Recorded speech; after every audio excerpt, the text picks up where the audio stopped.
ကဲခုန alternative income statement လို့ပဲကျွန်တော်တို့ financial position ကိုလည်း financial position တွေကိုလည်းကျွန်တော်တို့ alternative နည်းနဲ့ပြန်ပြမယ်ပေါ့နော်အဲ့ဒါဘာလို့ဆိုတော့ထုံးစံတိုင်းမှာကျွန်တော်တို့ business activity နဲ့နေလာမယ် business activity နဲ့နေလာမယ်ပြီးရင်ဒါ statement of financial position ဖြစ်တဲ့အကြောင်းပြောမယ်ပြီးရင် page ဆွဲပြောမယ်ပေါ့နော်အဲ့တော့ဘာပဲလဲဆိုတော့သုံးပိုင်းပဲပါတော့မယ်နော် column ကတော့၄ခုဒီမှာ description column ဒီမှာ description column ဒီဘက်မှာငွေမောင်းနေပေါ့နော်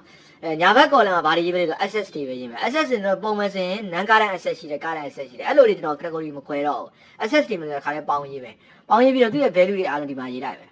အဲ့လိုဒီဘက်ရဲ့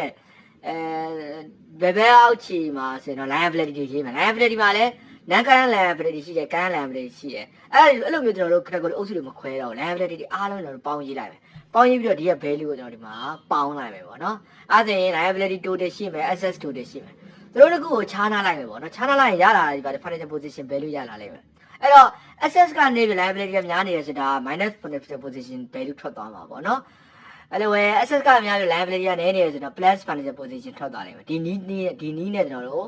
နောက်ထပ် financial position တကူထပ်ထုတ်မယ် graph တွေဆွဲတဲ့အခါမှာလည်း assets အတွက် graph ဆွဲမယ် liability အတွက် graph ဆွဲမယ်ဆိုရင်လည်းဒီ alternative ကနေပြီးတော့ယူမယ်အဲ့လိုပဲ income statement မှာလည်း alternative ကကိုကျွန်တော် graph ဆွဲဖို့အတွက်အသုံးချလိုက်တော့မယ် Okay နော်